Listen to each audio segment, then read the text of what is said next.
ربی اشرح لی صدری ویسر لی امری واحلل عقدۃ من لسانی یفقہوا قولی. السلام علیکم ورحمۃ اللہ وبرکاتہ. جزاک اللہ, thank you so much. Welcome to سیرہ کلاس. آئی ہوپ کہ پہلی دو کلاسز آپ نے ریوائز بھی کی ہوں گی اور نوٹ ڈاؤن بھی کیا ہوگا. پہلی دو کلاسز کا مقصد تھا کہ جس دور میں چونکہ ہم رہ رہے ہیں, فتنے کا دور ہے, اس میں بہت سے اشکالات ریز کیے جاتے ہیں سیرہ کے اوپر, حدیث کے اوپر, سنہ کے اوپر, رسول اللہ صلی اللہ علیہ وسلم کی شخصیت کے اوپر.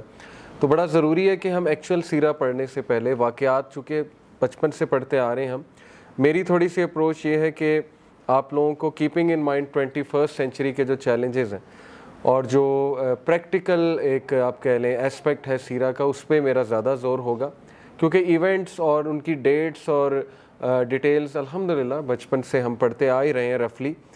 تو انشاءاللہ آج کی بھی جو کلاس ہے اس میں میں پروفٹ صلی اللہ علیہ وسلم کے نیمز اور رسول اللہ صلی اللہ علیہ وسلم کی کچھ اسپیشیلٹیز اور اللہ کے نبی صلی اللہ علیہ وسلم کی فزیکل اپیرنس اور ان کی باڈی لینگویج پہ بات کروں. لیٹ می ٹیک سم نیمز, اور یہ نیمز لینے کی ایک وجہ ہے کہ یہ وہ نیمز ہیں کہ جنہوں نے مختلف فیلڈز میں بہت کام کیا ہے. ٹھیک ہے, پھر میں اس کو کیسے ریلیٹ کروں گا میں آپ کو بتاتا ہوں. Alexander the great 356 before Christ, تقریباً 350 سال بیفور عیسیٰ علیہ السلام, ایک گریک کنگ تھا الیگزینڈر دا گریٹ, جس نے گریک امپائر کو بہت زیادہ ایکسپینڈ کیا.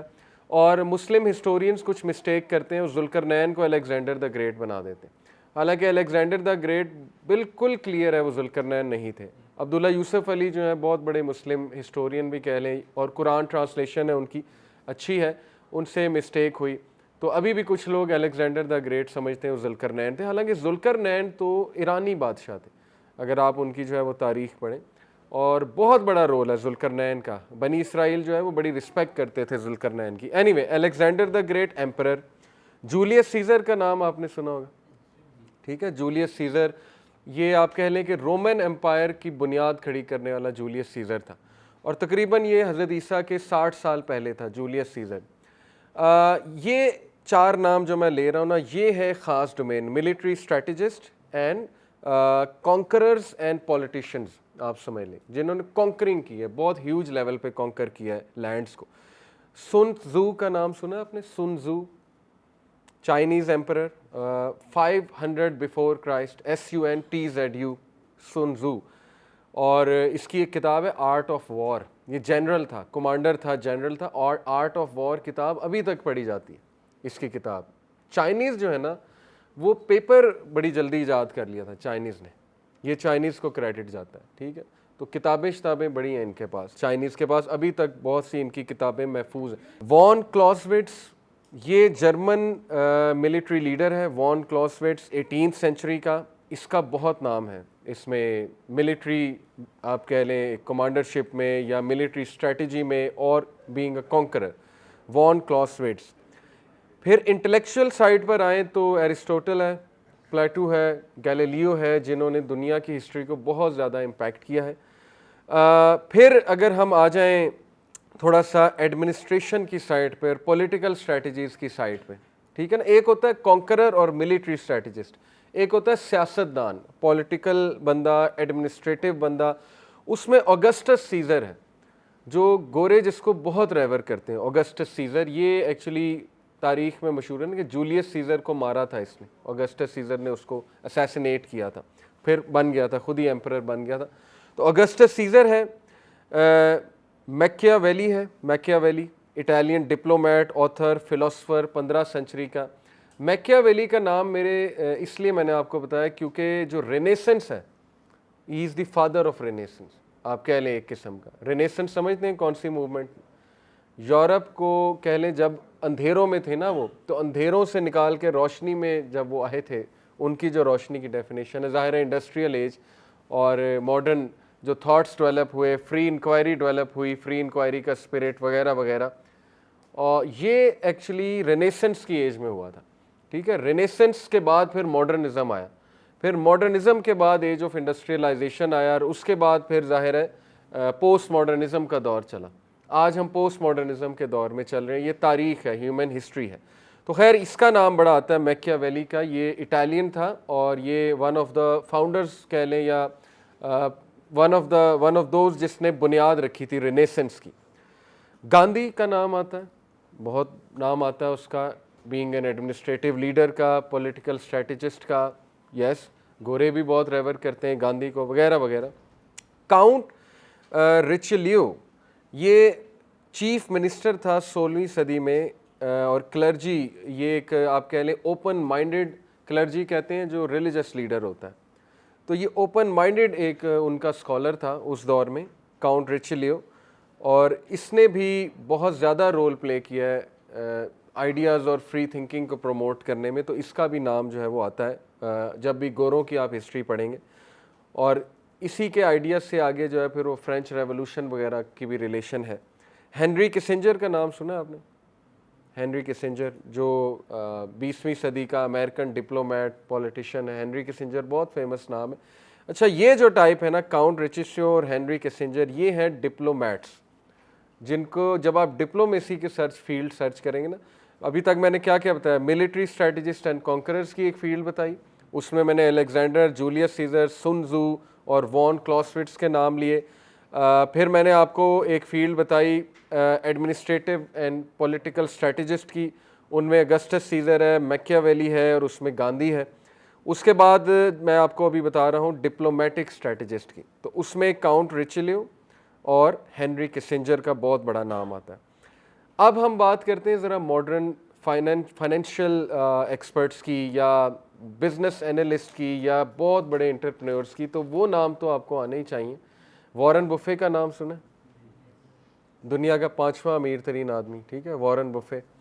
وہ بہت بڑا فائنینشیل اسٹریٹجسٹ ہے. اس کا کام ہی یہ ہے کہ وہ انویسٹمنٹ سکھاتا ہے کہ انویسٹمنٹ کیسے کرنی ہے, اور اس نے خود ٹاپ 5 کنٹریز میں اس کا بہت بڑا شیئر ہے. ایپل میں اس کا شیئر ہے, اور بھی ٹاپ 5 جو کمپنیز ہیں اس میں. جیک ویلچ کا نام سنا آپ نے؟ جیک ویلچ. جنرل الیکٹرک کا نام سنا؟ جنرل الیکٹرک تو one of the first companies of electricity. تو جنرل الیکٹرک کا یہ کہہ لیں کہ فاؤنڈر اور مالک جیک ویلچ.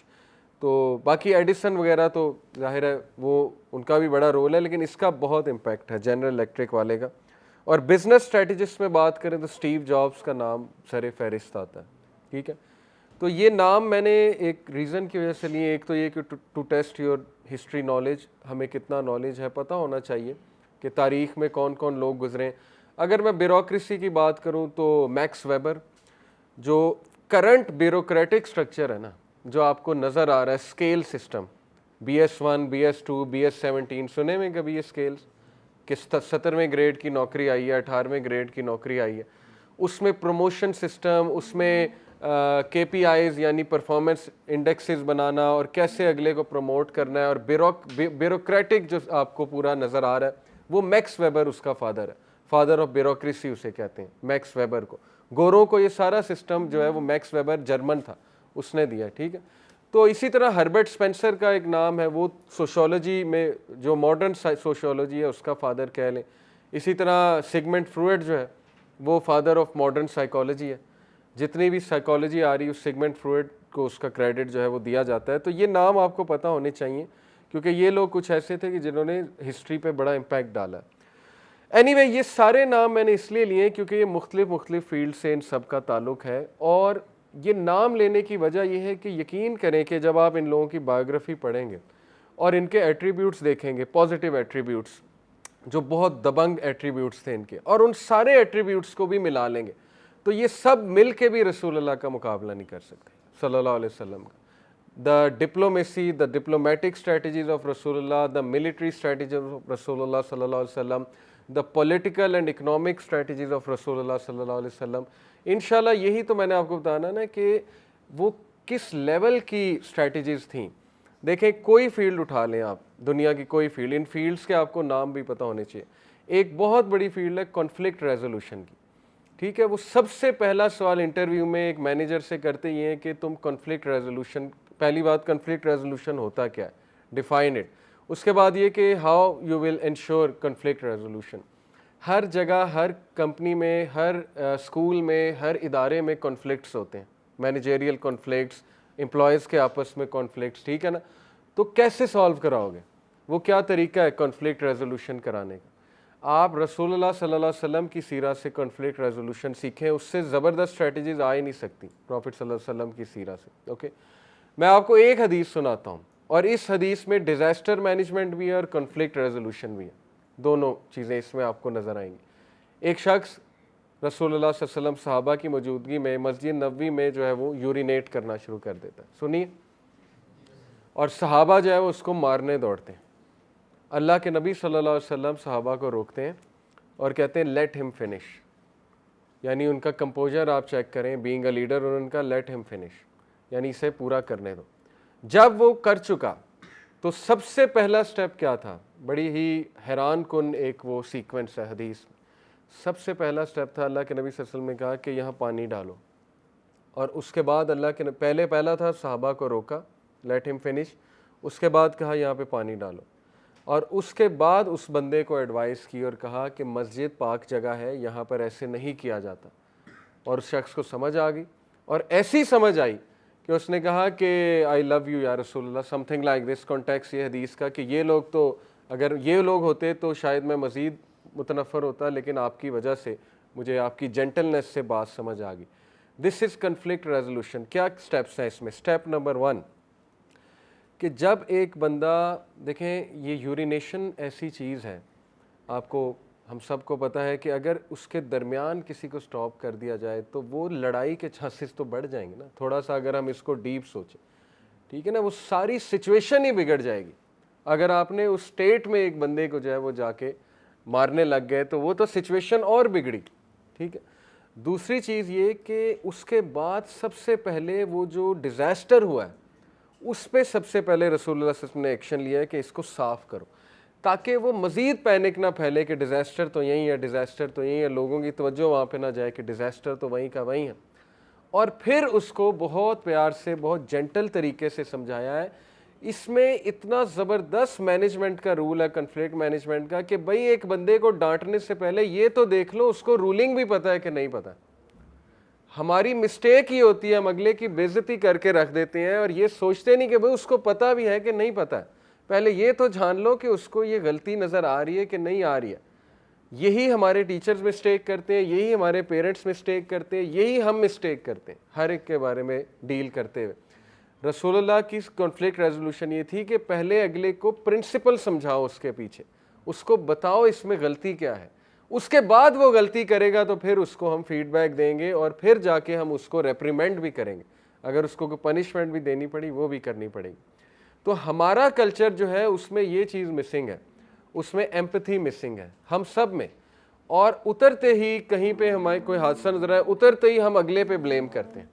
وہ جیسے ظاہر ہے صحابہ بھی انسان تھے, اب انہیں اتنی معیوب وہ بات لگی, ہم بھی ہوتے ہیں, ہم مارتے ہیں اس شخص کو, ہم نے مارنے پہنچ جانا تھا.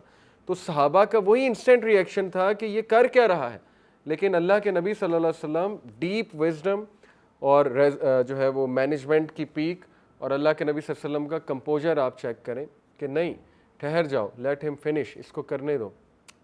اب ایک بندہ, اس کے ایموشنز جو ہیں وہ اس پر حاوی ہیں. یہ میں آپ کو بتاتا ہوں فیملی میں کنفلکٹ ریزولوشن کیسے کراتے ہیں, اور آپ کو پتہ ہے وہ ایموشنز میں کہہ رہا ہے وہ بندہ, آپ کو پتہ ہے ہی شی ڈزنٹ مین اٹ, تو اس کو ہر بات میں نصیحت کرتے رہیں گے, اس کو فوراً سے کریکٹ کرتے رہیں گے تو اس کا کوئی جو ہے وہ حل نہیں نکلے گا. اور یہ بہت بڑی غلطی میل سے ہوتی ہے فیمیلز کو ڈیل کرتے ہیں کہ بات بات پہ لیکچر شروع. یہ ہسبینڈز بات زیادہ سمجھیں گے کہ بات بات پہ کریکشن شروع ہو جاتی ہے, حالانکہ بہت سے لوگ they don't mean what they are seeing, they don't mean what they are doing. اور اگر اس فلو میں آپ نے اسی سے بحث کرنا شروع کر دی تو پھر تو دونوں فائر بن گئے, تو پھر تو کنفلکٹ ریزولوشن نہیں ہوگی, ٹھیک ہے نا. تو کنفلکٹ ریزولوشن کا پہلا سٹیپ ہوتا ہے کہ یو ہیو ٹو سی کہ اگلا بندہ کر کیا رہا ہے, اور یو ہیو ٹو سی کہ اس کو اس کے فلو میں جانے دیا جائے یا کیا کیا جائے. یہ بہت بڑا ایک ڈیسیجن ہوتا ہے لیڈر کا. تو خیر یہ ایک حدیث میں نے آپ کو سنائی ہے جس سے ہم بہت سے پوائنٹس اخذ کر سکتے ہیں, بہت سے پوائنٹ. اسی طرح کئی احادیث ہیں سفر کے حوالے سے. رسول اللہ صلی اللہ علیہ وسلم سفر کر رہے کسی کے ساتھ, اور سفر کے دوران کوئی سچویشن پیش آ گئی ہے تو اس دوران انہوں نے کچھ نصیحتیں کی, کچھ ایڈوائسز کی, وہ میں آپ کو سناؤں گا بھی آگے انشاءاللہ. اس ایسے ایسے واقعات ہیں کہ ایک سفر کے واقعے سے علماء کرام نے 100 پوائنٹس نکالے ہیں, کہ اس ایک واقعے سے 100 پوائنٹس نکلتے ہیں مینجمنٹ کے, لیڈرشپ کے, اور رسول اللہ صلی اللہ علیہ وسلم کی کنفلکٹ ریزولوشن کے. اور پھر جو بیٹلز ہیں ان کو جب اینالائز کیا جاتا ہے کہ اس میں اسٹریٹجیز کیا تھی پروفٹ صلی اللہ علیہ وسلم کی, اس میں سے 200 پوائنٹس نکل آتے ہیں. یعنی بتانے کا مقصد یہ ہے کہ دنیا میں کوئی ایک انسان ایسا نہیں گزرا کہ جس کے ایک واقعے اور ایک کال پہ 100 پوائنٹس نکالنے کے لیے پوری فیلڈ بنی ہوئی. آپ کو پتا ہے نا, سننا سیرہ جو ہے اس میں ماسٹرز ہوتا ہے, اس میں ایم فل ہوتا ہے, پورے ایک انسان کی بایوگرافی پہ ایم فل. ہسٹری میں آپ کو ایسی مثال نہیں ملے گی. یس, ہسٹری میں ایم فل ہوتا ہے کہ اوور آل پڑھو, لیکن ایک سبجیکٹ پہ ایم فل, سیرہ کے اوپر ایم فل. تو یہی بات اس چیز کا ثبوت ہے کہ رسول اللہ صلی اللہ علیہ وسلم جیسا کوئی نہیں آیا, وہ واقعی ہی پرفیکٹ انسان تھے. تو ڈیزاسٹر مینجمنٹ لے لیں, کنفلکٹ ریزولوشن لے لیں, ایموشنل انٹیلیجنس لے لیں, ای آئی جس لیول کی, اور ای آئی اس 21 سینچری کا ڈیفائننگ اسکل ای آئی ہے. ڈینیل گولمین نے جو کتاب لکھی تھی 20ویں صدی میں 1994 میں کہ 1995 میں, تو اس نے کہا تھا کہ آپ دیکھیں گے کہ آنے والی صدی میں یہ ڈیفائننگ اسکل ہے سیلری بڑھانے کا اور ایک جگہ ٹاپ پر آنے کا, اور ایسا ہی ہے. اکارڈنگ ٹو ریسنٹ اسٹیٹسٹکس, جو لوگ کی ای آئی بہتر ہوتی ہے, ایموشنل انٹیلیجنس, ان کی سیلری عام لوگوں سے 52% زیادہ ہوتی ہے. یہ میں آپ کو اسٹیٹسٹک بتا رہا ہوں. اور ان کا chance to come on top وہ بڑھ جاتا ہے. وہ پرسنٹیج میرے ذہن سے نکل گئی ایگزیکٹ, لیکن یہ کہ وہ بھی بڑھ جاتا ہے کہ یہ لوگ جلدی اوپر آتے ہیں. اب ای آئی کیا ہے؟ دیکھیں, آپ نے اور میں نے صرف آئی کیو سنا ہوگا, ٹھیک ہے نا, انٹیلیجنس کوشنٹ, لیکن آئی کیو کے بعد ای کیو بھی ہے, ایموشنل کوشنٹ. ایموشنل کوشنٹ کے بعد ایک اور چیز ہے سوشل کوشنٹ. تو یہ آئی کیو پلس ای کیو پلس ایس کیو, یہ تینوں آپ کو رسول اللہ صلی اللہ علیہ وسلم کی سب سے جو ہے وہ ٹاپ پہ نظر آئے گی. سوشل کوشنٹ یہ ہوتا ہے کہ ایک بندہ سوشلی کتنا انٹیلیجنٹ ہے. اب سوشل انٹیلیجنس بھی ایک چیز ہے, اس پہ بھی آپ پڑھ سکتے ہیں کہ سوشل انٹیلیجنس کیا ہوتا ہے. ہم نے تو سنا ہے میتھ کے لیے پرابلم سالو کرنے کے لیے ایک انٹیلیجنس چاہیے ہوتی ہے, وہ تو ذہانت اور ہے. اب انفارچونیٹلی ہمارے معاشرے میں جو ایجوکیشن سسٹم ہے وہ صرف آئی کیو ڈیولپ کرتا ہے, وہ بھی رٹے کی بیسس میں, وہ بھی یہ کہ بس میتھ سالو کر لی اور کچھ کنسیپٹس یاد کر لیے تو یہ ذہین ہے, بچہ ذہین ہے. وہاں دیکھیں دیر از اے ریزن کہ ان کی سوسائٹی میں انالسٹ پیدا ہو رہے ہیں, ان کی سوسائٹی میں ریسرچرز پیدا ہو رہے ہیں. تعریف کرنی چاہیے کیونکہ ان کا سارا فوکس ای کیو اور ایس کیو پہ ہے, سوشل انٹیلیجنس ڈیولپ کرنے پہ ہے. انہیں پتہ ہے کہ آگے جا کے آئی کیو نے کیا آپ کو فائدہ دینا, آگے کون سی آپ نے جو ہے فزکس کی پرابلم سالو کرنی, آگے سوشل پرابلمز آ رہی ہیں, اور آگے جو ہے وہ ایموشنل پرابلمز آ رہی ہیں آپ کی لائف میں. تو یہ اسی لیے بھی سیرہ سے ایسے انسیڈنٹ انشاءاللہ میں آپ کو یہ بیس میں بنا رہا ہوں. میں چاہتا ہوں کہ جب میں آپ کو سیرہ ایکچوئل میں پڑھاؤں واقعات, تو آپ خود ہی ٹریک آؤٹ کر لیں کہ اچھا یہ تو ای آئی کا واقعہ ہے, یہ تو کنفلکٹ ریزولوشن کا واقعہ ہے, اچھا یہ تو ڈیزاسٹر مینجمنٹ کا واقعہ ہے. یہ اب آپ کا ہوم ورک ہے, ٹھیک ہے. ضروری نہیں کہ میں ہر واقعے پہ آپ کو کہوں گا کہ یہ ای آئی کا واقعہ ہے, وہ آپ نے خود نکال لینا ہے. میرا کام ہے آپ کو ڈیفائن کر دینا کہ ای آئی ہوتا کیا. تو دیکھیں سوشل کوشچن میں نے بتایا کہ سوشلی آپ کتنے انٹیلیجنٹ ہیں, اس پہ آپ ہوم ورک بھی کریں گے. سوشل انٹیلیجنس ہوتی کیا ہے؟ You have to make intelligent decisions while interacting with people, ٹھیک ہے, اس کو سوشل انٹیلیجنس کہتے ہیں.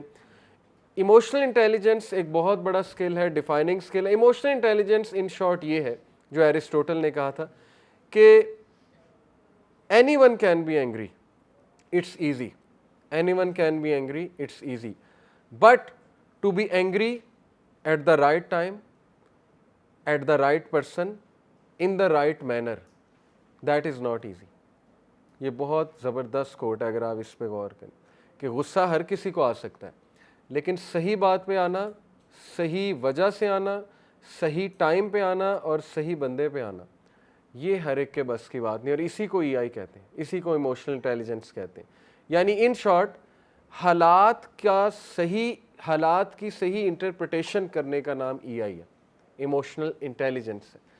جو لوگ بہت زیادہ جذباتی ہوتے ہیں وہ جذبات کا کام لے کر انٹرپریٹیشن کر رہے ہوتے ہیں, اور اس بیسس پہ ان کے رشتے بھی خراب ہو جاتے ہیں, اس بیسس پہ وہ منہ سے بھی بہت کچھ کہہ جاتے ہیں, اس بیسس پہ وہ ایموشنل ہو کر اپنے آپ کو اذیت دیتے رہتے ہیں. جو on the other hand emotional intelligent لوگ جو ہیں وہ پرکھتے ہیں سچویشنز کو, وہ تھوڑا سا ایموشن سے ڈسٹنس ہو کر, تھوڑا سا اس زون سے نکل کے پرکھنا شروع کر دیتے ہیں انٹیلیجنٹلی کہ یہ کس وجہ سے حادثہ ہوا, اس کے پیچھے انٹرپریٹیشن کیا ہے. دیکھیں نا, جیسے